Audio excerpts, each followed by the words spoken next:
അന്നേരം ട്യൂവിലെ പ്രമോ റിവ്യൂലേക്ക് എല്ലാവർക്കും സ്വാഗതം. അങ്ങനെ നമ്മൾ അനുമോളാണെങ്കിൽ വക്കീലൊക്കെ വഴക്ക് പറയുന്നുണ്ട് കേട്ടോ. നമുക്ക് ഈ കേസൊക്കെ നല്ല പുഷ്പം പോലെ നമുക്ക് ജയിക്കായിരുന്നു. എന്തിനാ നീ മൊഴി മാറ്റി പറഞ്ഞെന്നൊക്കെ ചോദിച്ച് വഴക്കൊക്കെ പറയുന്നുണ്ട് കേട്ടോ. അപ്പോഴത്തേക്ക് നമ്മൾ ആര്യനിക്കാണെങ്കിലും ബാലനിക്കാണെങ്കിലും അനുമോളത്താണെങ്കിൽ ദേഷ്യമൊക്കെ വരുന്നുണ്ട് കേട്ടോ. അപ്പോൾ നമ്മൾ അനുമോളാണെങ്കിൽ ചോദിക്കുന്നുണ്ട്.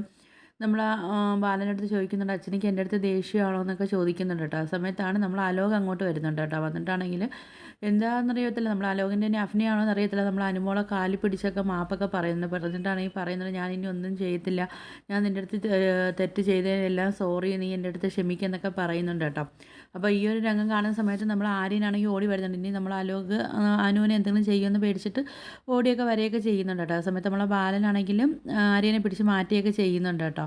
പിന്നാണെങ്കിൽ ഈ ഒരു രംഗം അനുവിൻ്റെ കാലി പിടിച്ച് ഇങ്ങനെ കരയുന്ന രംഗം നമ്മൾ അച്യുതൻ കാണുന്ന സമയത്ത് അച്യുതനാണെങ്കിൽ ഓടി ഇങ്ങോട്ട് വരുന്നുണ്ട്. അപ്പം അവിടെ നിൽക്കുന്ന ആൾക്കാരെല്ലാം അത് വീഡിയോ എടുക്കുകയൊക്കെ ചെയ്യുന്നുണ്ട്. അപ്പോൾ അച്യുതൻ പറയുന്നുണ്ട്, നാണം കെട്ടോ, നീ ഇങ്ങനെ നാണം കെടുത്താനായിരുന്നെങ്കിൽ നീ ജയിലിൽ തന്നെ കിടന്നാൽ മതിയായിരുന്നല്ലോ, നീ പുറത്തിറങ്ങണ്ടായിരുന്നല്ലോ എന്നൊക്കെ നമ്മൾ അച്യുതൻ പറയുന്നുണ്ട്. അച്യുതനാണെങ്കിൽ അലോകനെ പിടിച്ച് വലിക്കുകയൊക്കെ ചെയ്യുന്നുണ്ട് കേട്ടോ, കൊണ്ടുപോകാൻ വേണ്ടി. പക്ഷേ നമ്മൾ അലോകാണെങ്കിൽ പോവാതെ തന്നെ നമ്മൾ അനുശ്രീയുടെ കാലി ഇങ്ങനെ കെട്ടിപ്പിടിച്ചിരുന്ന് മാപ്പൊക്കെ പറയുന്നുണ്ട് കേട്ടോ. ആ സമയത്താണെങ്കിൽ നമ്മൾ അനുശ്രീക്കാണെങ്കിൽ ഒരു വിഷമമൊക്കെ തോന്നും. കാര്യം ഇപ്പോൾ ഇത്രയും ആൾക്കാരുടെ മുമ്പിൽ പിന്നെ അലോകാണെങ്കിൽ ഇങ്ങനെ കാലി പിടിച്ച് മാപ്പൊക്കെ പറഞ്ഞില്ല. അപ്പോൾ ആ ഒരു വിഷമം നമ്മൾ അനുശ്രീക്കും ഉണ്ട് കേട്ടോ. പിന്നാണെങ്കിൽ നമ്മൾ ആണെങ്കിൽ എങ്ങനെയും അവിടെ നിന്ന് പിടിച്ച് വലിച്ച് അലോകനെയും കൂട്ടിക്കൊണ്ടുപോയി കാറിനകത്ത് ഇട്ട് അലോകനെ കൊണ്ടുപോവുകയൊക്കെ ചെയ്യുന്നുണ്ട് കേട്ടോ. അപ്പോൾ ഇതൊക്കെയാണ് നാളത്തെ പ്രൊമോ റിവ്യൂ ആയിട്ട് കാണിച്ചിരിക്കുന്നത്. വീഡിയോസൊക്കെ ഇഷ്ടപ്പെട്ടാൽ ഒന്ന് ലൈക്ക് ചെയ്ത് ഷെയർ ചെയ്ത് സബ്സ്ക്രൈബ് ചെയ്ത് ഉള്ള ബെല്ലൈക്കൻ എനേബിൾ ചെയ്തൊന്ന് ഹൈപ്പ് ചെയ്തൊന്ന് സപ്പോർട്ട് ചെയ്യണേ.